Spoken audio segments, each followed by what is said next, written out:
Graça e paz, queridos, nós vamos continuar então o nosso estudo de Provérbios. Paramos no capítulo 2 e vamos fazer aqui agora, nesse exato momento, um comentário sobre este capítulo. Amém? Então eu vou pedir para que você possa dar um pause ou ler depois o capítulo. Seria interessante você já ler esse capítulo e eu vou fazer apenas o comentário, tá bom? Então, o livro de Provérbios, no capítulo 2, a gente vai ver a excelência da sabedoria. O quanto é importante nós buscarmos a sabedoria, o quanto é importante nós dedicarmos o nosso tempo em querer buscar o Senhor, né? Eu não posso estudar a sobra do meu tempo, mas eu tenho que dar um tempo de qualidade com o Pai, sabendo, entendendo que um dos maiores propósitos pelo qual eu e você está aqui é nós desenvolver um relacionamento com o Pai, desenvolver um relacionamento com Jesus por meio do Espírito Santo. Então, queridos, nós precisamos, assim como esses versículos vai falar aqui no capítulo 2, que nós temos que buscar o entendimento, buscar a inteligência e alcançar a sua voz. O que ele vai dizer aqui? Assim como a prata e tesouros escondidos, nós temos que procurar essas coisas que são do alto. Lá em Colossenses capítulo 3, nós vamos ver buscar as coisas do alto, né? Que a prioridade da nossa vida ela possa ser movida por aquilo que é espiritual, por aquilo que é eterno, não por aquilo que é passageiro, é momentâneo, mas por aquilo que é eterno. Por quê? Porque isso é o princípio da sabedoria, o temor do Senhor. Então, quando nós nos inclinar e a pagar um preço em buscar essas coisas, o que ele vai falar no versículo 6, porque o Senhor dá a sabedoria e a sua boca vem o conhecimento e o entendimento, vem do Senhor. Então, para mim alcançar essas coisas, eu preciso entender que essas coisas vêm do Senhor. E como é que essas coisas são chegadas à nossa vida, essa sabedoria, essa revelação? Que ele vai falar no contexto aqui do versículo 5, que diz assim: então entenderás o temor do Senhor e acharás o conhecimento de Deus. Então o temor do Senhor, como nós vimos lá no capítulo 1, é o princípio da sabedoria. Então o temor vai me mover a entender que Deus ele precisa ser colocado na minha vida num lugar de honra, num lugar de respeito, num lugar de prioridade na minha vida. Então, por desenvolver o temor na minha vida em relação a Deus, um relacionamento com Deus, eu vou alcançar a sabedoria. Por quê? Porque ele fala que a sabedoria, o Senhor dá a sua sabedoria e da sua boca vem o conhecimento e o entendimento de Deus. Lembra que eu falei que a palavra é a palavra de Deus. É como se nós abrimos a palavra de Deus e deixamos o Senhor falar conosco.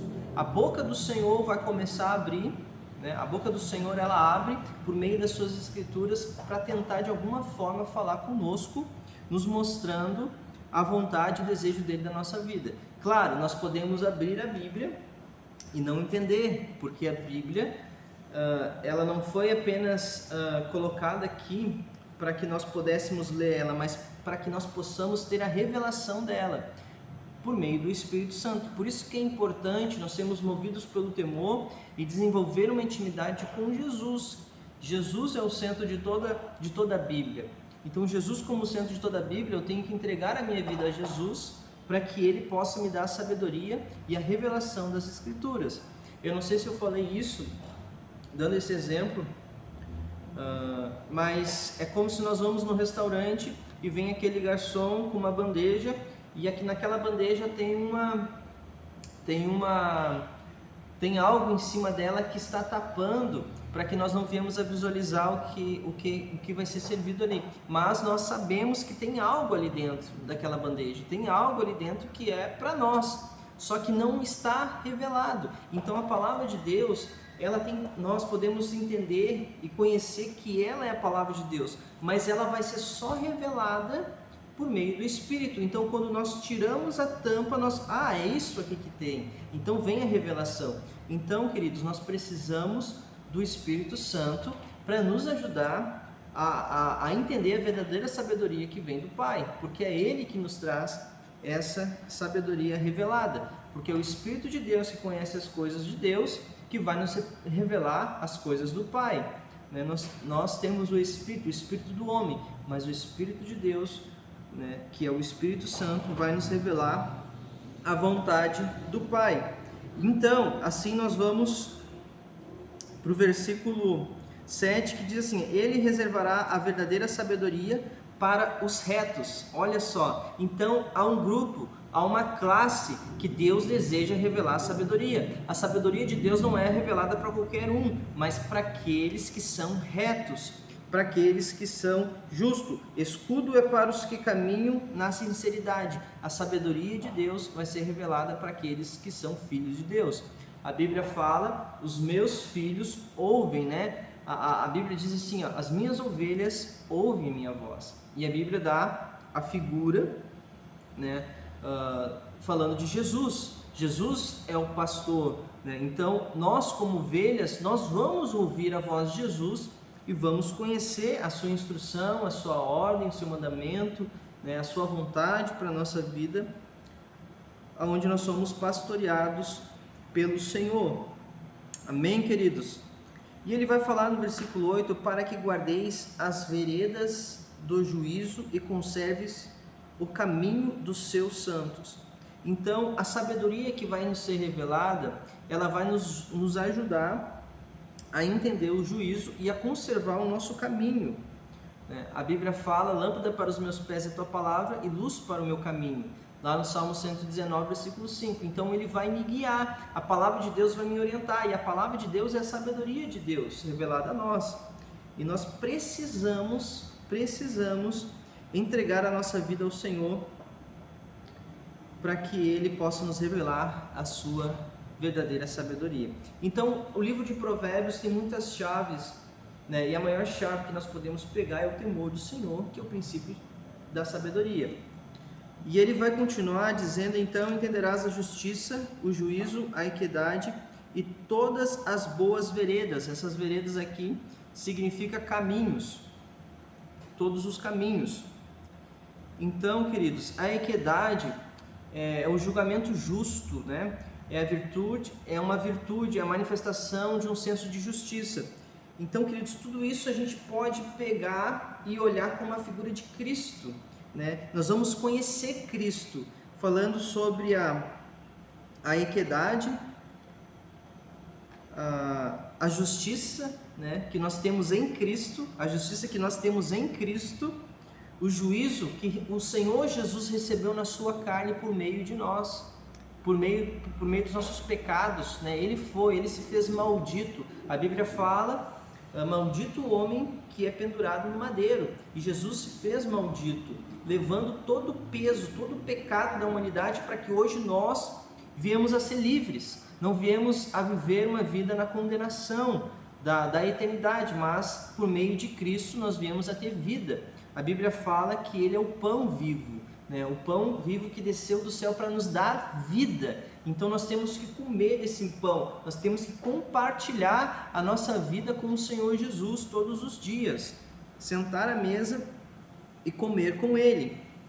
Bom, o bom siso te guardará e a inteligência te conservará. Então aqui o poder de planejar, o bom siso, a inteligência, né? O discernimento, por meio da sabedoria, vai me guardar, né? A inteligência vai me conservar, porque eu vou ver um caminho de morte, e a sabedoria de Deus, ela vai mostrar para mim, não é para ir para aquele caminho. Então a sabedoria, o Espírito Santo, Deus vai me revelar através da sua vontade aonde que eu devo ir, aonde que eu devo caminhar. Então, queridos, Provérbios é um livro que vai nos inspirar, assim como muitos livros na Bíblia, né, praticamente todos, a desenvolver uma intimidade com o Pai e a vivermos uma vida no temor do Senhor. E isso vai nos trazer promessas para livrar do mau caminho e do homem que diz coisas perversas, porque eu não vou ser influenciado pelo mal, porque eu conheço a verdade. Então eu vou me firmar na verdade, os meus pés vão se firmar na verdade do Senhor. Amém? Glória a Deus. Então, os que deixam as veredas da retidão para andarem pelos caminhos das trevas. Então, aqueles que não atentam à palavra do Senhor, aqueles que não observam, eles vão começar a caminhar num caminho de morte, um caminho de trevas. E ele vai falar aqui sobre a mulher estrangeira, a mulher adúltera, a mulher que de alguma forma possa nos tirar. Então nós podemos ver isso também, que os homens, né, essa fraqueza que eles têm, principalmente os jovens, de serem tentados a cair nessa cilada da mulher adúltera, e não somente jovens, homens mais velhos. Então aqui ele vai nos dar uma sabedoria para te livrar da mulher estrangeira e da mulher estranha e estrangeira, que lisonjeia com suas palavras. Aquela mulher que tem mel na sua boca, que tem doçura, mas na verdade é um mal, é algo que vai nos levar para um caminho de morte. Então nós temos que cuidar dessas coisas que o Senhor está nos instruindo aqui, sendo sábios para nos livrar desses caminhos, né? Então aqui nós podemos meditar sobre isso, que nós temos que guardar o nosso coração e não cair nos braços dessa mulher que é adúltera, a qual deixa o guia da sua mocidade e se esquece do conserto do Senhor, ou da aliança de Deus. Então nós não podemos esquecer que nós temos uma aliança com o Pai, e a Bíblia fala: sede santos porque eu sou santos.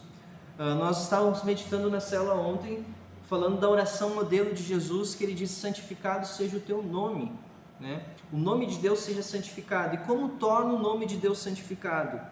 Deus tem como ser mais santo do que Ele já é? Não, Deus é santo, Deus é poderoso, Deus é maravilhoso, mas por meio da minha vida eu posso santificar o nome do Senhor, sendo movido aqui na terra a dar um perfeito louvor a Ele por meio do meu testemunho. Então toda vez que eu dou um bom testemunho, eu estou glorificando o nome do Pai. Quando uma pessoa conta um testemunho para você, ou quando você olha a vida de uma pessoa transformada, nós normalmente falamos que estamos na fé, a gente fala glória a Deus. Por quê? Porque a glória não é da pessoa, porque é uma graça de Deus sobre a vida da pessoa. Então nós começamos a santificar o nome do Senhor, glorificando o nome do Pai, reconhecendo que Ele está no controle de todas as coisas, que Ele tem o poder de transformar qualquer situação. Então, queridos, nós não podemos nos esquecer do conserto, da aliança que nós temos com o nosso Pai. Porque se a sua casa se inclina para a morte, as suas veredas, os seus caminhos, para os mortos. Todos os que se dirigem a elas não voltarão e não atinarão com as veredas da vida. Então, essa pessoa que se inclina num caminho de adultério, num caminho de morte, normalmente essa pessoa vai ficar abraçada com essa situação. E dificilmente ela vai sair. Com certeza, havendo um arrependimento profundo, genuíno, Deus possa dar graça, misericórdia sobre essa vida, mas com certeza vai acontecer consequências no seu casamento ou até mesmo nos seus filhos, né, diante de tal prática. Então nós temos que ter o cuidado, queridos, para não entrar nesse caminho. Nós vamos ver isso mais para frente de uma forma bem mais detalhada, onde eu vou poder falar mais sobre isso, sobre a mulher adúltera, a mulher estrangeira. Nós podemos ver a vida de Sansão, né? Sansão, ele caiu, né? Ele amou, né? Ele tinha uma fraqueza, e aquela fraqueza que ele tinha, ele foi enganado, ele brincou com a fraqueza que ele tinha e ele caiu. Então, queridos, nós precisamos olhar para o Antigo Testamento como uma sombra, nos ensinando, né, aquilo que nós podemos fazer com sabedoria, olhando para os erros das pessoas, né? Assim como Davi, um homem segundo o coração de Deus, ele permitiu que as suas falhas pudessem estar nas Escrituras. Um homem segundo o coração de Deus, ele falhou. Então, nós podemos aprender com os erros das outras pessoas. Não precisamos errar para aprender, mas podemos observar a palavra e até as pessoas que estão na nossa volta e ver, né, o caminho que aquela pessoa seguiu. Aquele caminho foi um caminho de morte, um caminho... Quando eu falo morte, queridos, não estou falando morte física, pode até ser morte física também, mas estou falando da morte espiritual também. Caminhos que vão nos levar à aflição, a desertos.